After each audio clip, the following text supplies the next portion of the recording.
few people who've traveled a distance to be with us, so we're very grateful, and we're also grateful for all of you because obviously the more that are here, the louder our voice. So thank you for coming, and we're going to start with a little bit of music from Colleen, Kattau. Around here, we don't care what the company said now. Don't want no hydrofracking, no way, no how. Mama don't allow no hydrofracking around here. Oh, what we love is the farming land around here. What we love is the farming land around here.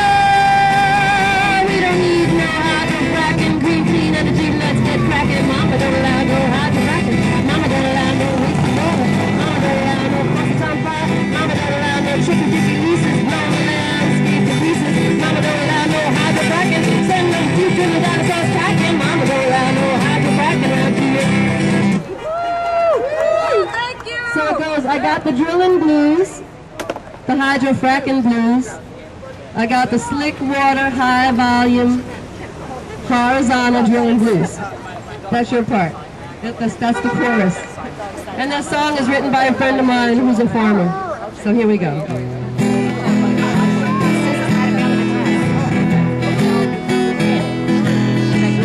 got the landman coming to my door. He offered big price for easy buck for sure. He said just sign your name on the line right here, and then the money is yours and you'll be in the deal. But don't you read the tiny print before you sign your name on. I got the drilling blues, the hydrofracking blues. I got the slick water, high volume, horizontal drilling blues. I got a little farm just down the road from here. I got the tax man calling, he don't shed a tear. So what am I to do? I sign my life away in this hydrofracking dirty game to play. They're gonna poison everything and anybody in their way. I got the drilling blues. I got the drilling blues, the hydrofracking blues, the hydrofracking blues. I got the slick water. I'm going to give you an update on what the county's doing here in a second. First, I just want to remind you why you're all here, because it's the most formidable challenge that we need to put forth to make the state wake up, the Commissioner Joe Martens to wake up, and our state assembly wake up, because they're the real problems. Otherwise, we won't be here today. You know, Paul Hetzler, he was a New York State DEC Region 5 environmental engineer technician. Last December, this technician, who, by the way, managed groundwater remediation projects throughout the state, and he said that if you were looking for a way to poison the drinking water supply here in the Northeast, you couldn't find a more chillingly effective and thorough method of doing so than with hydraulic fracturing. That's unbelievable. That's a very sad statement from a gentleman who knows what we're up against. He said, when the contamination occurs, we will pay the price for it regardless of where we live. I find it ironic that, you know, the New York City watershed and the Syracuse watersheds are exempted, but we're here for an experiment. It's pretty sad. This DEC is supposed to protect the public health and welfare of all New York State citizens, regardless of where we live. Equal protection under the law should stand first and foremost, and there's 3 sovereignties in the U.S. Constitution, by the way.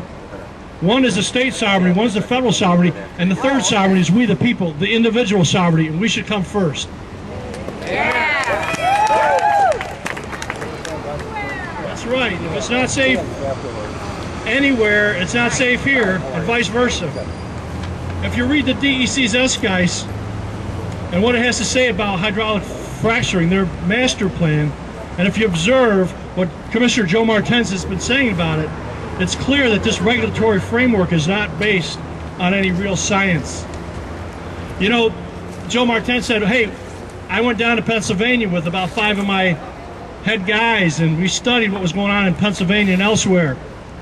And he said that we have an idea of what we need to do right here in New York, where other states have gone wrong. But the sad fact of the matter is, Pennsylvania never required any baseline data. So how can you ever have true science on anything if you don't have baseline data? It's voodoo science. It's not analytical science. There's no scientific rigor done, and it hasn't been mandated by any state. Only recently has Colorado been the first state to mandate full disclosure of all chemicals. New York State still does not require full disclosure of all the chemicals, so we don't know what we're up against. Shame on the DEC. They're supposed to protect us. Governor Cuomo originally said that he would allow high-volume, slick water hydrofracking to go forward, quote, only if the best of health and the best of science prevails. I don't think we've achieved that yet. Joe Martens later said, we will seek to avoid the problems and pitfalls of slick water hydraulic fracturing. Now it appears that the DEC ice is nothing more than a mitigation plan for everything that could possibly go wrong under Murphy's Law. Loopholes abound. The exemptions of the Clean Air Act and the Clean Water Act and many other exemptions make us just chicken feed. Endemic Pennsylvania, the Department of Environmental Protection, which is Pennsylvania's DEC, found an early failure rate of gas wells to be over 50% endemic. The DEC, in its infinite wisdom, is of the opinion that a third string or a third layer of cement, what they call intermediate casing, will solve all the leakage problems we have with this technology. You know, we know from many scientists, including Tony and Graffi at Utica, who invented this technology and is now speaking out against it, that sustained casing pressure down the wellhead and the fact that the outermost layer of shale, I don't care if it's the 15th layer of cement casing, it doesn't seal against the shale and it forces right back up the wellhead on the sidewall and it goes right into the aquifer. This is absolutely crazy science. It's not science.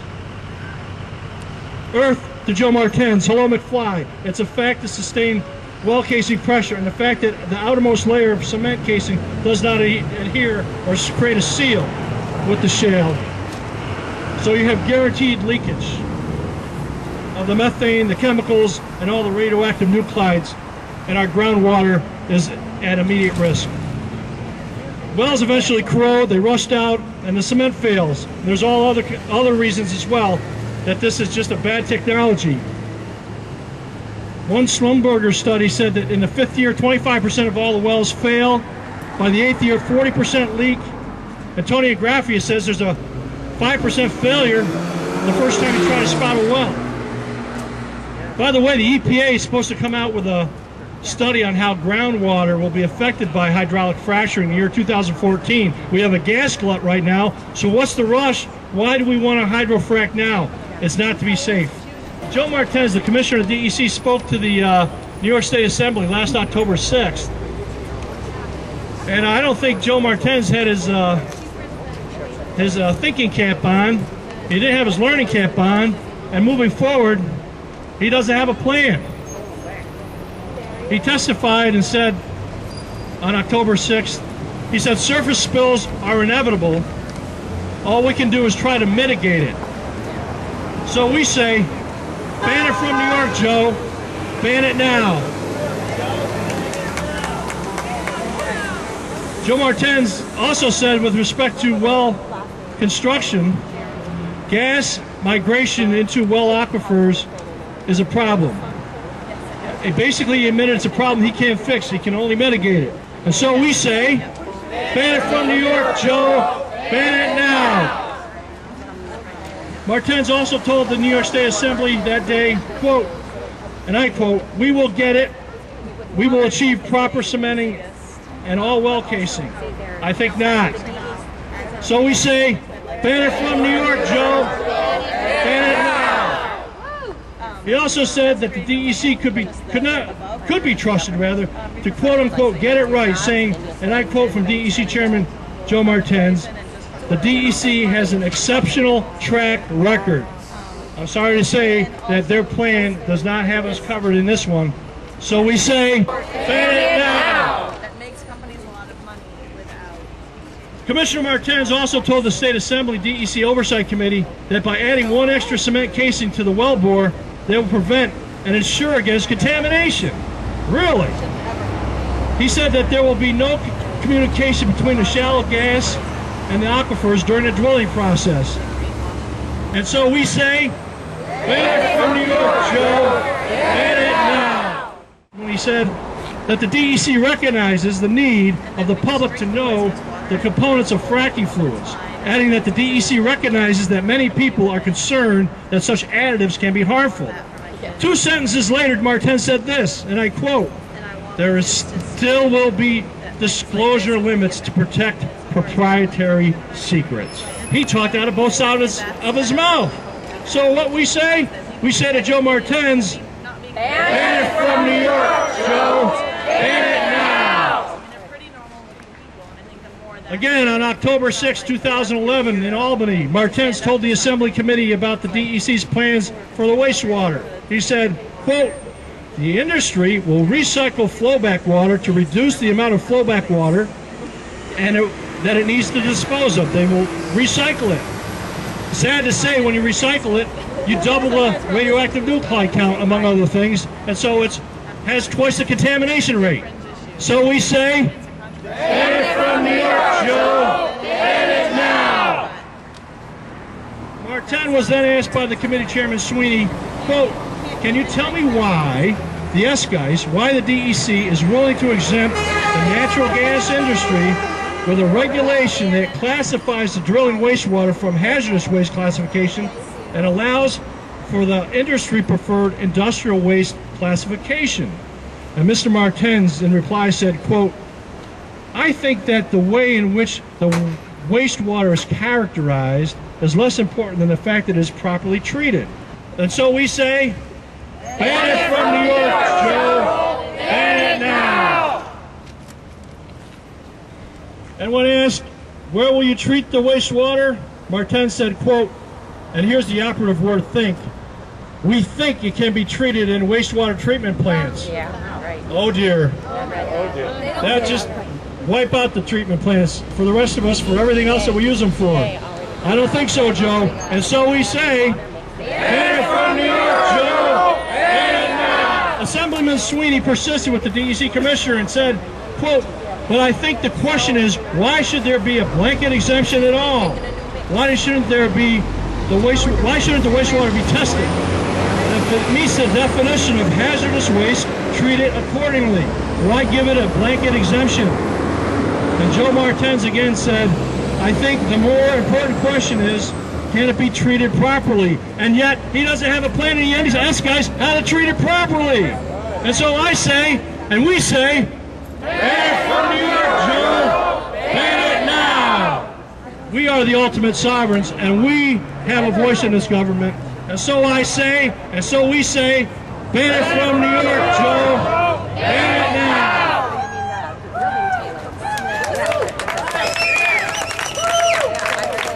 In closing, I do believe that it is the fiduciary duty of the DEC and the government to protect the public welfare of the citizens of this state. Based on this primitive, unconventional technology, with the geologies that we have here in New York that don't match the Barnett Shale in Texas, where they've had ill luck as well, and yet our Marcellus and Utica Shale is far worse to do this technology in, that the correct and proper choice is to do what we're asking the governor and the DEC chairman to do today, and that is completely ban it from New York State. We are in no position to go forward with this technology as it stands. Josh Fox, one last thing, Josh Fox discussed the Pennsylvania experience 1 year ago before a Senate committee in Albany.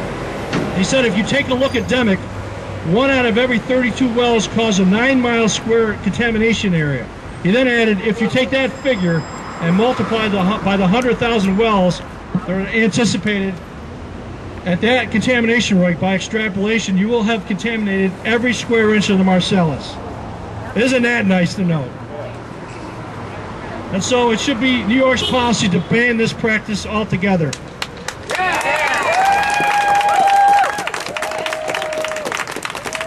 I'll give you a quick county update.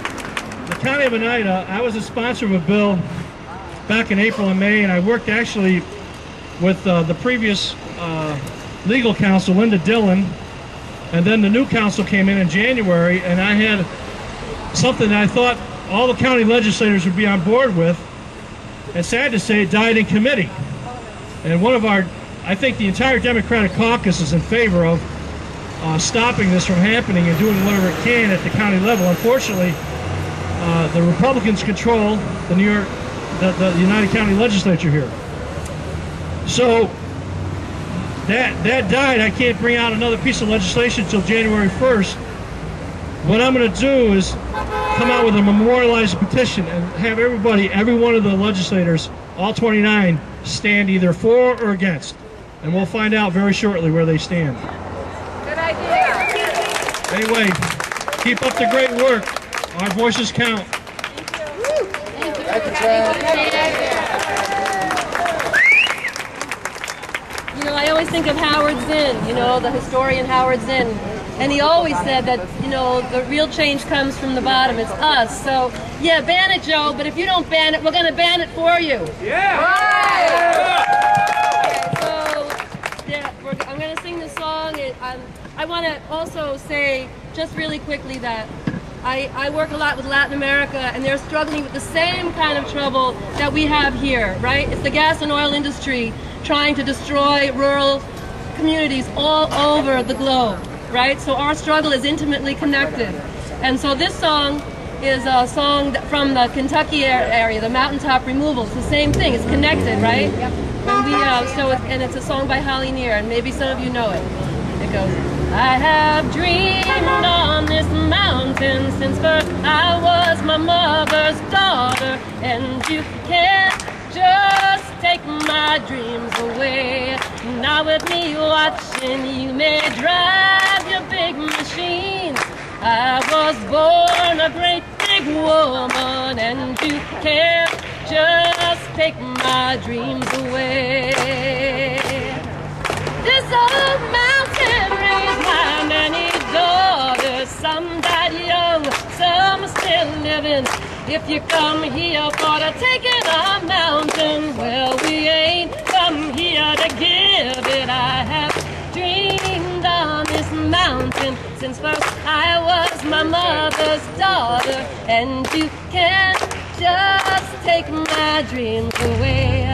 Now with me watching, no, you can't just take my dreams away. Without me fighting, no, you can't just take my dreams away.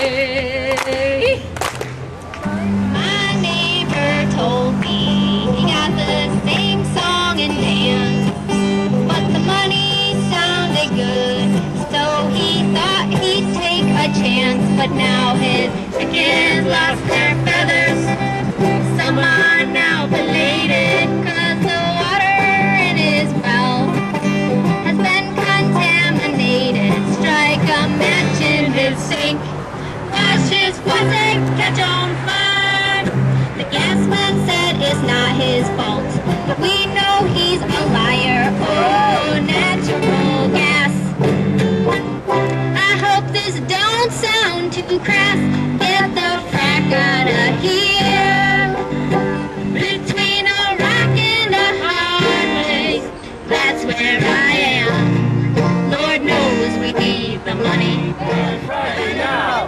Ban fracking now! Ban fracking now! Ban fracking now!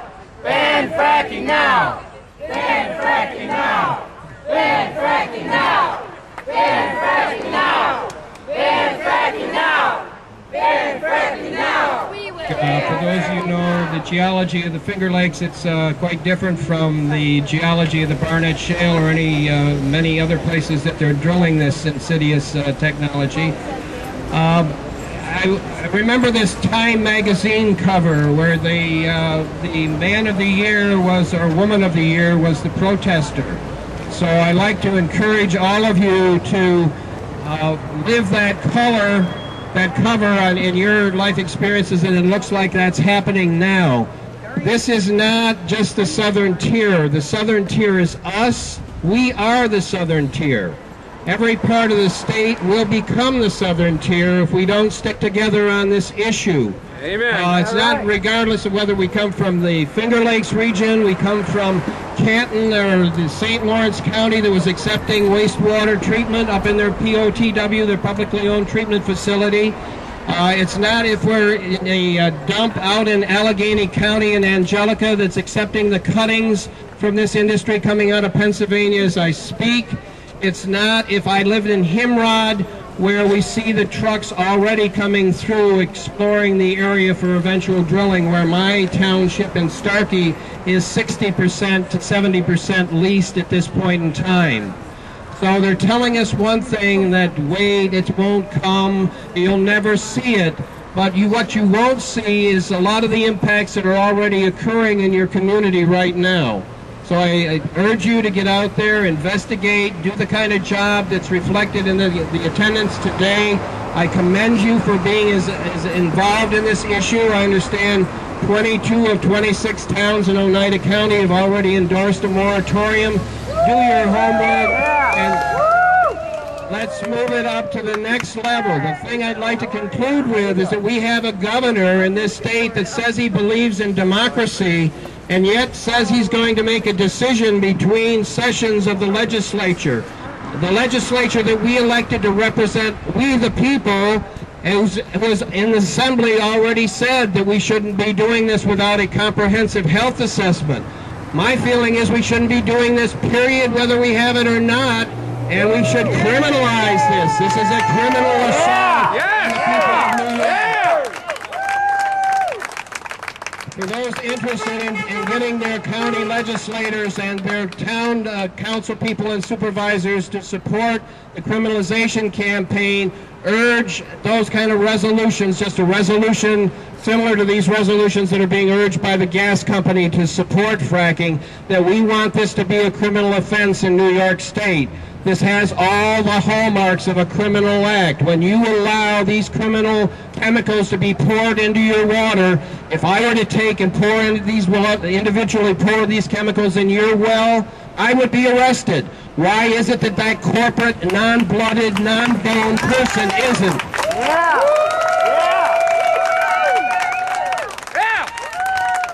So we have a governor who says he's going to make the decision. He's going to make a draconian, dictatorial decision between sessions of the state legislature that says it's going to be permitted in the southern tier and thus will be permitted anywhere as an approved business practice in New York State. So this is a fight, folks. This is a battle, and I encourage you to join this battle against this governor who feels that he has that kind of authority. Thank you very much. All right. Yeah. That thing anyway. Okay, my take on this tonight will be about civil disobedience. Andy's daddy, Mario Cuomo, when it was about a nuke dump, had two sacrifice zones, Portland County and Allegany County. And the rest of the state was safe. Over a 2-year battle using civil disobedience and blocking off the access to our county, not even letting people on the land, we finally forced the issue back under Mario Cuomo's take. Mario Cuomo, probably like Andy said, he didn't have any way of making a decision about this. It was out of his hands. Andy's saying we got the DC, I gotta have their intake, I gotta have this intake to make a decision. It is that governor's decision. He can say no any day he wants to. My take in on this is we have to force that decision out of Andy Cuomo, just like we had to force it out of his daddy. Yep.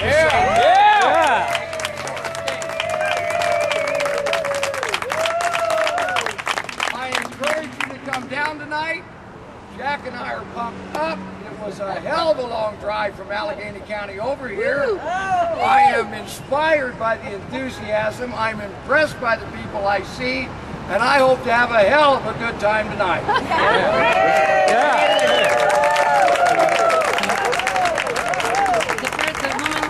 The couple that started the first organic farm in Portland County, they actually signed a lease.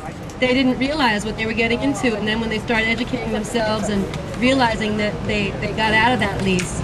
And so it's really true what Nancy says, that like talking to people and really educating them creates this amazing community, right? It creates a vision of community that we really want. And I know that there are people who sign leases. They, a friend of mine her sister is a farmer. The gas company actually forged her signature to renew the lease. The gas people forged her signature, and that's not the first one. They're ruthless, these people. They are, because they just want to. They're just their deal is money, you know.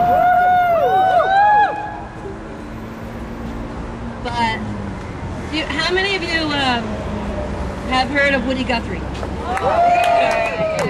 Okay. Well, Woody, he would have been 100 today. This year, 100.